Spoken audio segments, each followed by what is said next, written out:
that way, perhaps we will have some sort of government and parliament that is more of representative of the people and that can find proper solution through an honest political culture. Jagalan from the Democratic Party. The question on pollution, what went wrong? Is there any hope that it can be solved? Politics went wrong. The Mongolian People's Party has been ruling Mongolia for over 100 years. And in the last 34 years, the Democratic Party gained majority in the parliament only once. In the last 8 years, the Mongolian People's Party had supermajority in the parliament. They had the freedom to do everything. I wanted to be civil here because, we're going into a coalition and all, but still. You ask, is there any hope that we will ever solve it? Now I just ask you briefly, do you have any hope that it will be solved?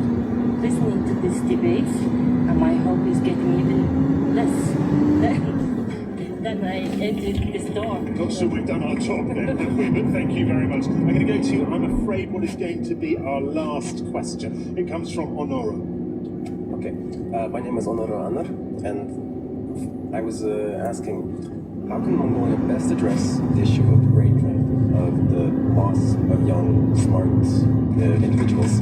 Thanks very much. Onoro, before we leave you, can I just ask you, I mean, you're a young man yourself. Yes. You speak English, clearly. Yep. Are you tempted to leave? Do you know people who've left? Oh yeah, a lot. Many of the kids my age are studying abroad, are thinking of leaving the country to seek more money, more opportunity in somewhere like China, Korea, Japan, America. But If you could, would you? I don't know. I love Mongolia. I do. It's just the opportunities. Okay. Maria, thank you very much. Thank you for... I'm going to ask my panel to be relatively brief. Mukhtar, independent analyst. How can Mongolia best address the issue of the brain drain? To be honest, I don't know. This is too big of a question. We could talk about political agendas, but I also know that these people also do not have an answer to that. Well, they might have some answers. Why do you think people are leaving? They don't have a hope. Let's go to Mogi from the Hun Party, a representative of the city. Well, Mukhtarin was right about only one thing, which was that people are leaving this country because they've lost hope in Mongolia. I actually represent the largest diaspora organization for Mongolians living abroad. By bringing voices of Mongolians living abroad inside parliament, that would be the first step to fixing it and understanding it first. Okay. The problem, and then we will try to build it back. Thank you very much indeed. Jagalan from the Democratic Party. The democratic revolution that happened 34 years ago was that, it was a dream about a prosperous, free Mongolia in sync with the rest of the world. And that dream hasn't happened, so people have lost hope now. And judging even from this panel, the political dialogue has gotten so divided, so radicalized, that we cannot even talk to each other anymore, right? So I would urge more dialogue and be more honest with each other. And that, I think that would take us a long way. That's great, thank you. Bulgan Toya, Deputy Speaker. People are leaving because they are seeking for better opportunities. It's as simple as that, I think. They are losing hope, probably, in the future of the country, that they will be guaranteed to have economic opportunities, justice, and also a better living environment. So unless these things are provided, they're not going to be, I think, tied back just because they love their country. I lived abroad for more than a decade. I came back in 2010 because the economy was growing, was becoming vibrant. A lot of people from South Korea, from everywhere else, they were coming back to the country because they saw optimism, they saw opportunities, they saw change, they wanted to be part of it. And I think that's what's missing. And I mean, we can romanticize as much as we want. We can say we can dismantle NPP and all things will be better. Or we can blame it on the GP and all things will get better. But that's not how it goes. And we all know that now, for instance, we're saying democracy is dying in Mongolia. It has been dying around the world, but at the same time, it's all on our shoulders to make it better. We will have to leave it on that rather somber note. That is all we have time for World Questions Mongolia from the Genghis Khan Museum. We have run out of time. On behalf of my producer Charlie Taylor, the BBC World Service, and me. A very big thank you to our panel who have given so generously of their time and their experience. I'd like to thank in particular our audio engineers who have performed absolute miracles to make this programme happen. Thanks also to all of our questioners and all the contributors to our debate here in Ulaanbaatar, and of course to everyone listening around the world. I am Johnny Diamond. Thank you so much. Goodbye.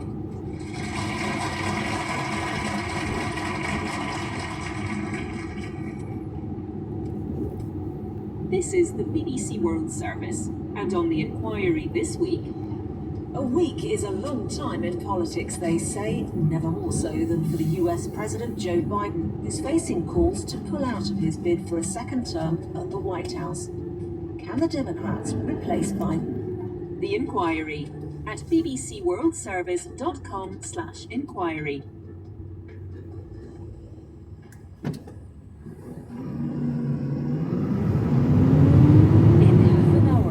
BBC Trending. It's one of the most bizarre crimes of our times. How do you make someone fake their own kidnapping? We've been investigating the ruthless scammers who are manipulating Chinese foreign students into doing exactly that. From our own correspondent is next. This is the BBC World Service, the world's radio station.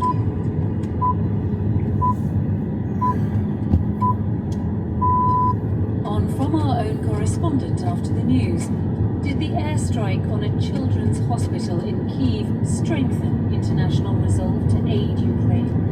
In the week of NATO's annual summit in Washington, this aerial assault will become priceless currency in the quest for more military aid from allies. What's it like to be shunned by Australia's immigration system because of a disability? If we did want to go the permanent route, our son Otis would likely prevent that. Or at best, make it incredibly difficult. Why? Because he has Down syndrome. And the word on so many people's minds in Nigeria. Nearly all of them have one thing in common. They just can't wait to leave. And that choice, to stay or go, can be summed up in one word. Japa. All that on From Our Own Correspondent. With me, Pascal Harter, after this bulletin of BBC World News. Hello, I'm David Harper with BBC News. Donald Trump has survived an apparent assassination attempt at a luxury rally in Pennsylvania. Security agents rushed to protect the former president after gunshots were heard before he was led to safety with blood on his face. In a social media post, Mr. Trump said a bullet had pierced his ear. He said it was incredible that such an act could happen in the United States. BBC's Sarah Smith has more detail. The extraordinary images of a defiant Donald Trump pumping his fist in the air, blood on his face, being rushed off the stage by the Secret Service are not just history-making, they may well alter the course of this year's election, as this shocking act of political violence will inevitably have an impact on the campaign.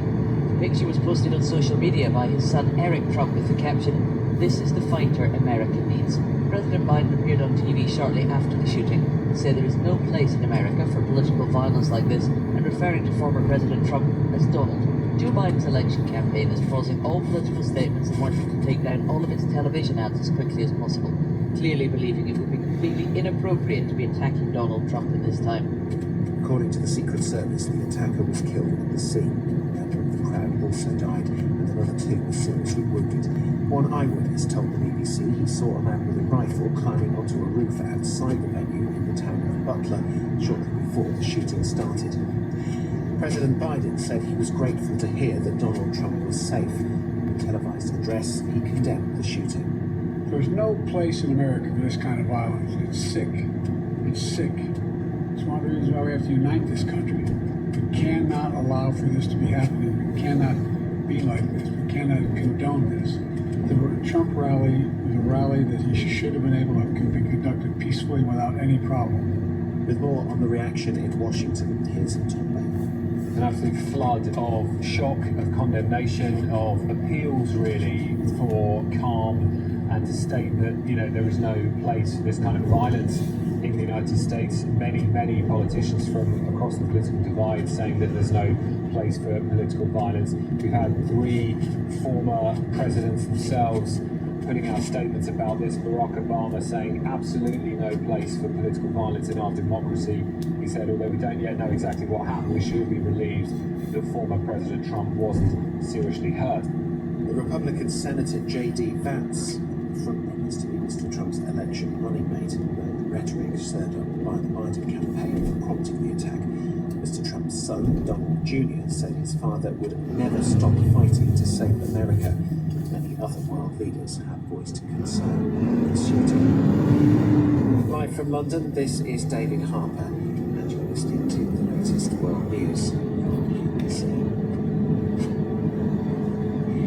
Israel's Prime Minister has said there's no proof yet that Israeli airstrikes on Saturday were successful, killing two of the top military leaders of Hamas. Palestinian officials say the attacks killed more than 90 people. Lucy Williamson in Jerusalem was listening to Benjamin Netanyahu's speech. Speaking to Israeli media at a press conference, he made no reference to the high number of people killed and injured in the attack, half of them women and children, according to Gaza's health ministry. And neither did the Israeli journalists there question him about it.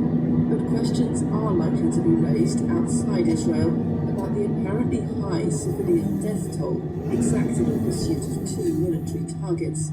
Israel says this was a precision strike on a Hamas compound based on accurate intelligence, but it hit an area marked by Israel as a safe zone for displaced people.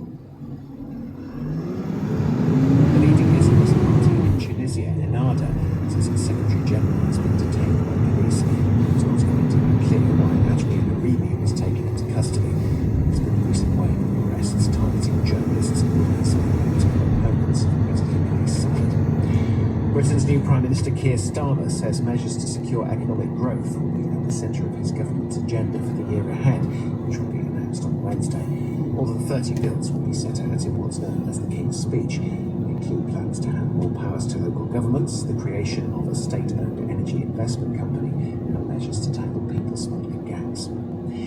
US media say the celebrity fitness instructor Richard Simmons, known for his flamboyant style and relentless enthusiasm, has died. He was 76. Multiple reports say police in Los Angeles were called by Mr. Simmons' housekeeper, who found him unresponsive. The police have not officially confirmed his death. Richard Simmons rose to fame in the 1980s and 90s. BBC News. Hello and welcome to From Our Own Correspondent here on the BBC World Service. I'm Pascal Harter. Coming up, we hear how in Australia, often known as a migration nation, immigrants with a disability or a serious medical condition struggle to stay in the country. In Nigeria, the word that for some means the promise of new opportunities and to others symbolises homesickness, longing. And in India, how jewellery reflects what Hindus and Muslims have long shared, and some politicians would tear apart. But first, the events that seem to stand out among months and years of war. How much do they move the needle of international support? In Ukraine, just recently, 40 people were killed in a single day of multiple missile attacks.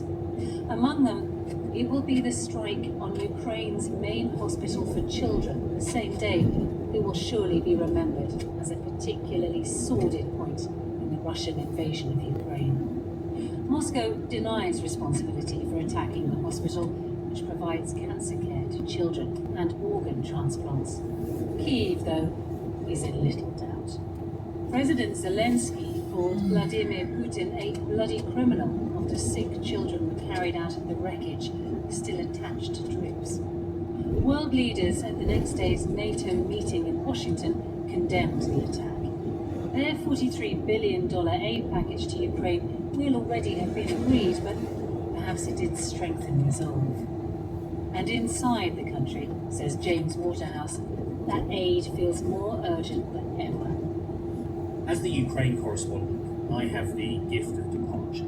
Unlike male Ukrainian colleagues, I was able to leave the country to spend a couple of weeks in the UK with leave.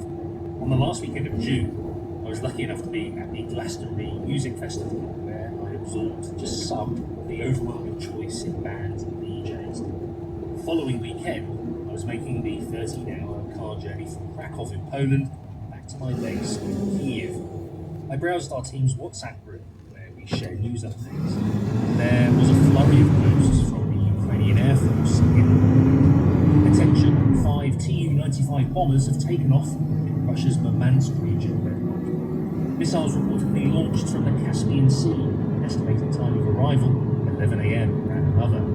And a third, Kinzhal missile was also launched from MiG fighter jets.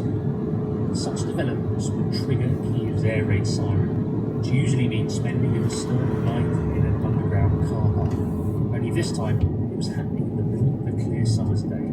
The timing was unusual. Followed in the group chat were images of explosions in the cities of Dnipro and Kryvyi, and then videos of missiles slamming into buildings in the centre of the capital. While Russia frequently launches large-scale airstrikes, I knew this one was bad. And then I saw a short post from the head of Ukraine's presidential office. They purposefully hit the children today. Then came footage of the frantic rescue efforts as emergency workers and volunteers tried to find people under rubble at Ukraine's biggest children's hospital in Kyiv. Young cancer patients were being carried to safety. In a matter of hours, the usually well-defended city had been hit by an attack involving dozens of missiles. And what they hit was going to draw worldwide attention and Western condemnation. It felt like one of the quickest journeys back to work I've ever made. I was writing analysis for the BBC's live online page and filing dispatches for Radio 4. Colleagues were already at the scene reporting on horrors being covered. By 8 p.m, I was reunited with them. We filmed fire and police officers singing the national anthem as they carried water. It was a dark day for a city still aflame. Seeing Coldplay at the Pyramid Stage was a long time ago. After partially making way for 6 weeks of the UK general election, Ukraine was back on news agenda. Highlighting Russian atrocities has become Ukraine's most potent political weapon of late. In the week of NATO's annual summit in Washington, its aerial assault would become priceless currency in the quest for more military aid from allies. The next day, we met Oksana and her 16-year-old daughter Solomia. The latter had been receiving dialysis when the missile hit the children's hospital. She was unable to join her mum in the basement when the sirens first sounded. Oksana showed us her phone footage from when she emerged. She was hysterically screaming. "Whose hand is that?" she could be heard shouting when she sees a severed limb. It belonged to a doctor who'd been treating her daughter, who was dead. She had told her husband on the phone that she didn't know if Solomia was alive. Thankfully, she was. The 16-year-old told us she came round to find a seam close to her face.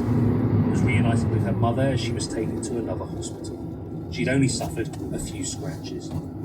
We then went to film a Kyiv apartment block which had been struck in the same attack. It was a sight I've seen time after time. A whole chunk of the building was missing. Down below was a crater, piles of bricks and twisted metal. 14 people died there, 5 children. It took 3 days to retrieve their bodies from the rubble. We also went to the funeral of one of 5 doctors who'd been killed when a separate health clinic had been struck. The faces of grief make this one harder to compute. Moscow denied targeting civilian areas and blamed Ukrainian air defences, but evidence to the contrary was mounting. There is already a catalogue of cities, towns and villages it has reduced to rubble. Aim of liberation. By the end of this bruising week, President Zelensky emerged with more Western military aid offerings and several security agreements. And despite the declarations of gratitude, it's getting a fraction of what he wants. There's also a troubling unknown we can't shake off.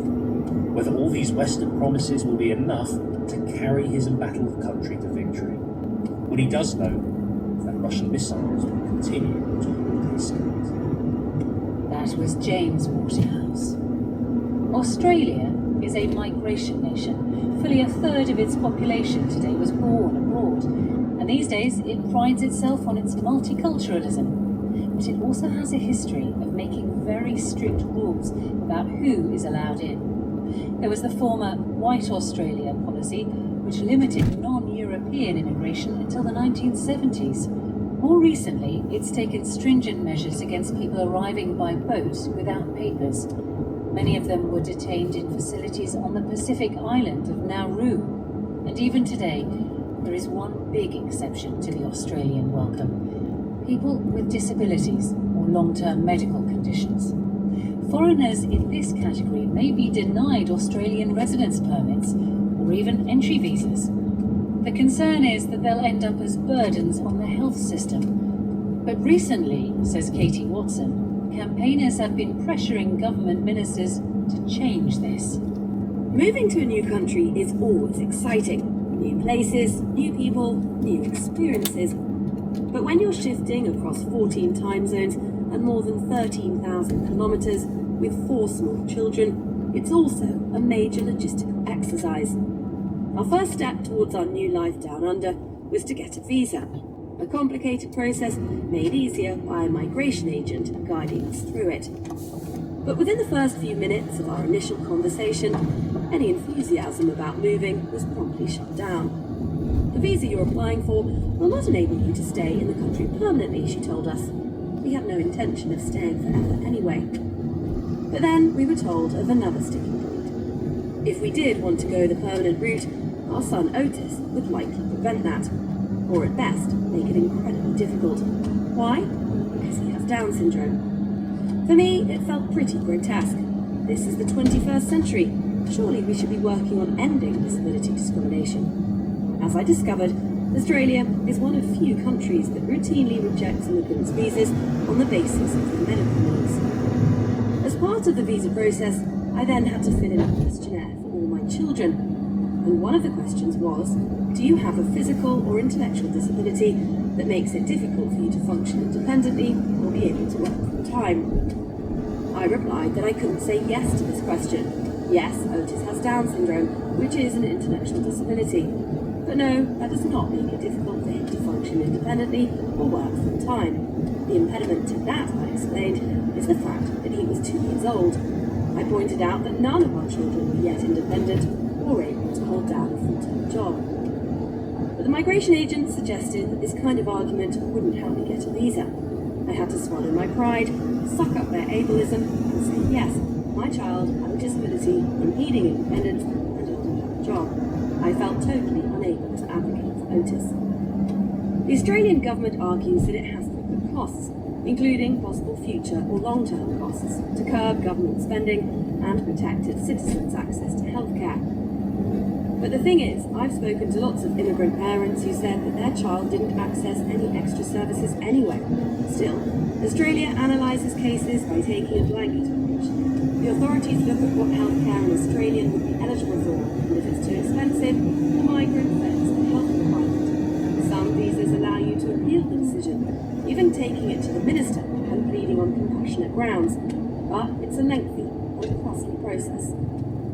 I'm not saying that governments shouldn't consider costs. Every country has a right to decide who to let in. But treating a person only as a negative burden is not just outdated, it's wrong. Who's to say someone with a disability or a health condition won't work and pay taxes, contributing more than they cost? Or that their contribution might be more in kind, teaching other students about inclusion and difference. Their family might also bring much needed skills and financial contributions to Australia. One woman I spoke to, Anna Zadlo, said her family was rejected on the basis of her son's autism diagnosis. Originally from Poland, she and her husband had spent 15 years in the UK working in the NHS. They knew their skills would be in demand in Australia, but despite Connor going to mainstream school and not needing extra support, and the fact that they had to have private health insurance initially so they wouldn't have even been using health services, the diagnosis meant they were unable to take up their jobs. Stories like this are everywhere. Campaigners here have long been calling for change, and they hope that there will soon be some improvements. If we say to people with disability, you're not welcome here, we're also saying to people already living with disability in this country, you're not welcome here either, says Jen. She's a migration agent who often assists disabled people and their families. We got lucky. Otis was let in, but we're only here temporarily. Clearly, he wasn't burdensome enough to rule us out. But I prefer to look at it the other way. Australia got lucky by having Otis in the country for a few years. His friendly wave as he heads out in the morning makes his neighbours smile. He's a kind and considerate preschooler. And most importantly, his existence teaches understanding.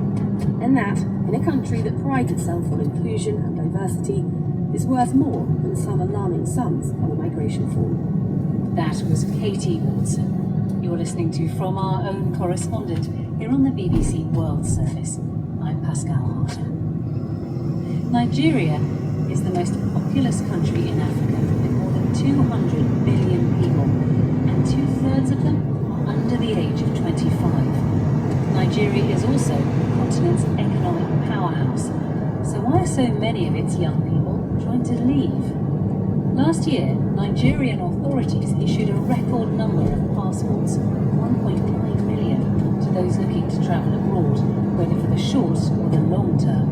It's become so common that there's even a term for it, Japan. Hannah Gelbart has been speaking to students in Lagos about what Japan means for them and what it means for the country they're trying to leave behind. Nigerians have always got something to say. Students at the University of Lagos are more than happy to stop and chat to me in the shade of a big tree. It's clear they adore their country, but really all of them have one thing in common. They just can't wait to leave. And that choice, to stay or go, can be summed up in one word, Japa. It's a Yoruba word, one of the more than 500 languages spoken in Nigeria, and it means to escape. Michael, a maths student, tells me it's something everyone here wants to do. He can't wait to graduate, so he can get away from Nigeria's economic crunch, everyday problems with the electricity supply, and crime on the streets of Lagos.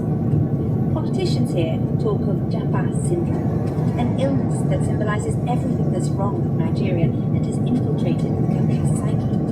Exodus of youth.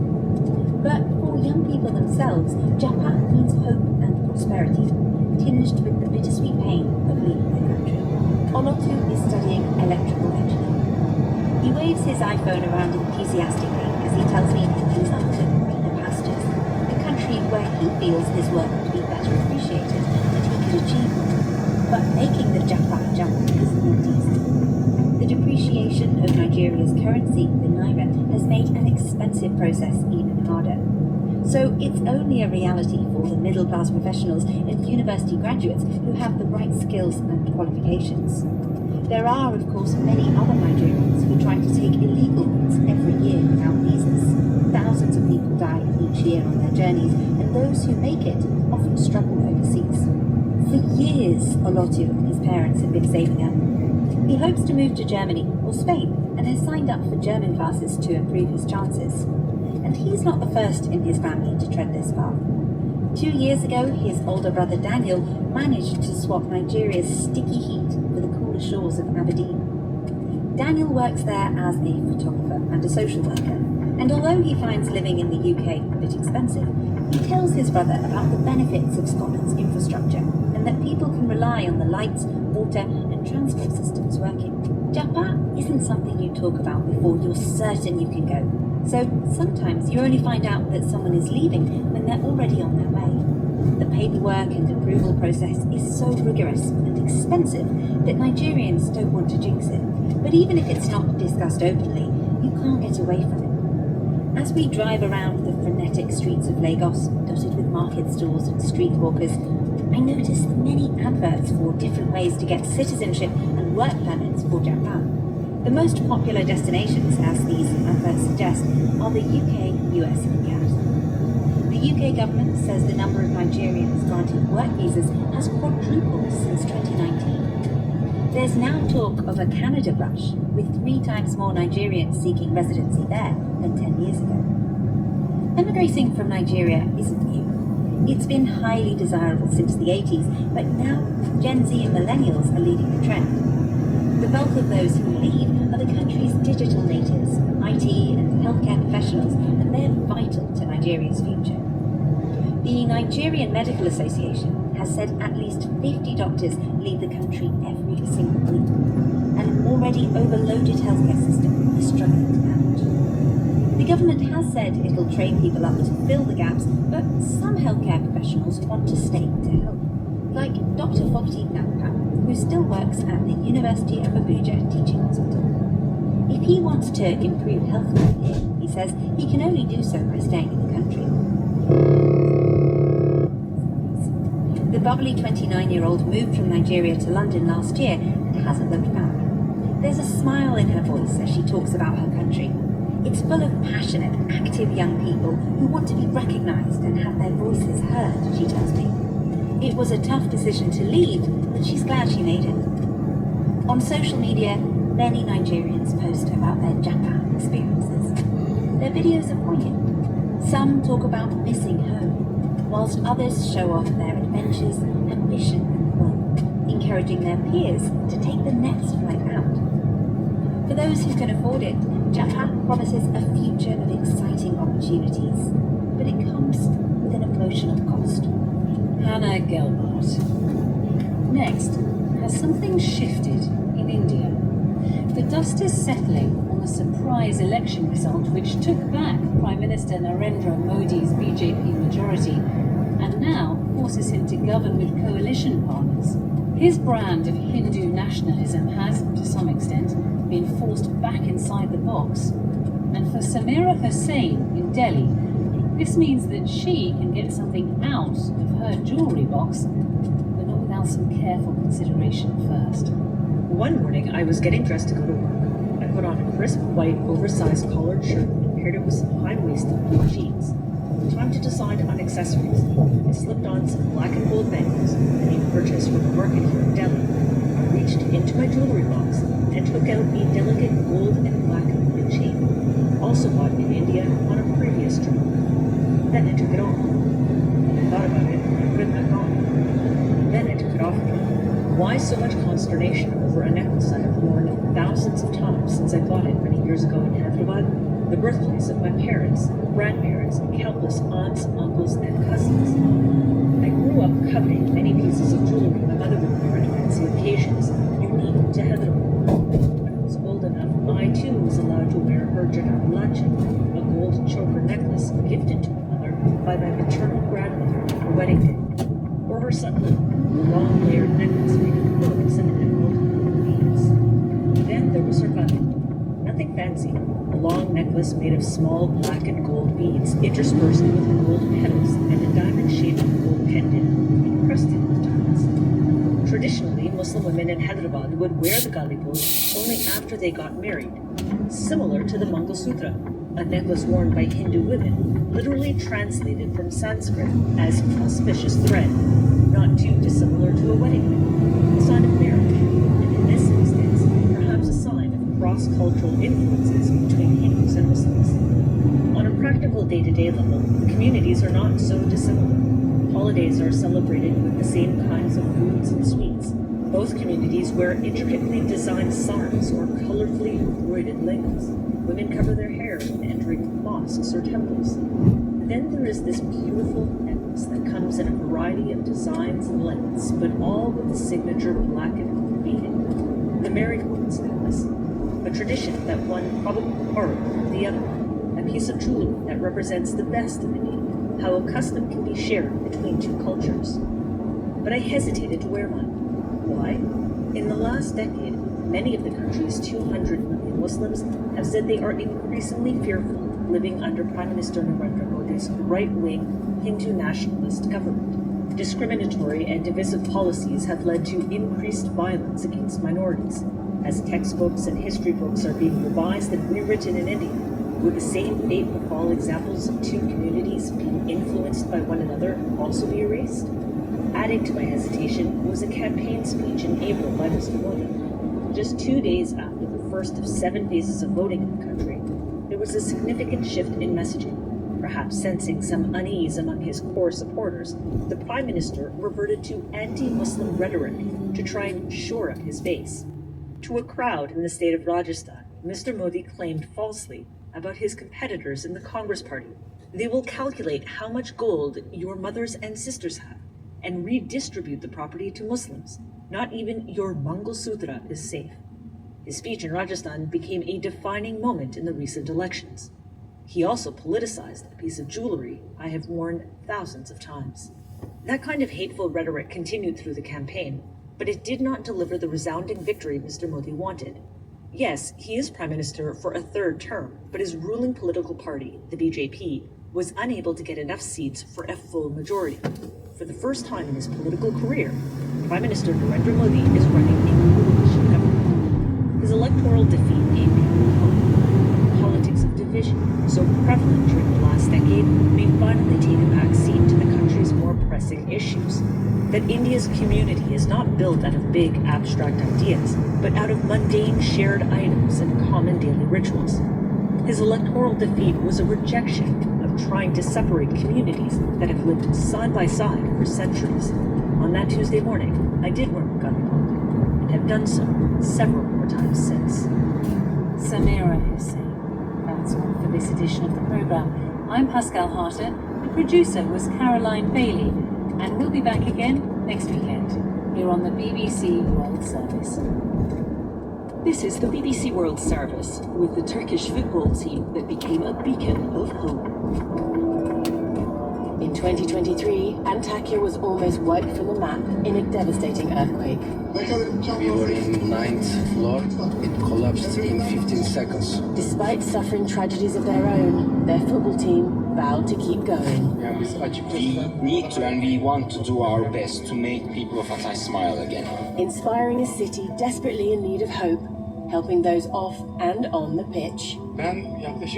Football actually was my therapy because I realized that when I got on the pitch, I forgot about everything else, and that positive energy helped me move through that. Join James Montague to find out if the team that emerged from the rubble can avoid relegation too. Shaken Goalposts, Thursday at 8:30 and 19 GMT, or listen now wherever you get your BBC podcasts. Hello, I'm Elaine Chong, and coming up, it's BBC Trending. It's one of the most bizarre crimes of our times. Scammers pretending to be police officers are forcing Chinese foreign students to fake their own kidnappings. Victims are coerced into making their own video if they're in a vulnerable position to appear as if they've been kidnapped, tied up with tomato sauce on their body to make it look like they've been bleeding. That's coming up after the latest world news. Donald Trump has survived an apparent assassination attempt at an election rally in Pennsylvania. Security agents rushed to protect the former president after gunshots were heard before he was led to safety with blood on his face. In a social media post, Mr. Trump said a bullet had pierced his ear. The Secret Service says it killed the attacker who was on the nearby roof. A member of the crowd also died in the shootings, and two were seriously wounded. President Biden said he was grateful to hear that Mr. Trump was safe. In a televised address, he condemned the incident, describing it as sick. Mr. Biden said there was no place for political violence in America. Republican Senator J.D. Vance, one of the front-runners to be Mr. Trump's election running mate, claimed the rhetoric stirred up by the Biden campaign prompted the attack. In other news, Israel's personally authorized 2 airstrikes in Gaza against 2 top military leaders of Hamas. It wasn't made clear when died. The Hamas Health Ministry said 90 people were killed. The leading Islamist party in Secretary General had been detained by police. There has been a recent wave of arrests targeting political opponents of the hardline President Qais Said. North Korea saying that Kim Jong-un has sacked or demoted several senior officials for mishandling a major development project. State media say Mr. Kim blamed them for causing financial losses during efforts to redevelop the town of Samjiyoon. Britain's new Prime Minister Keir Starmer says measures to secure economic growth will be at the centre of his government's agenda for the year ahead, which will be announced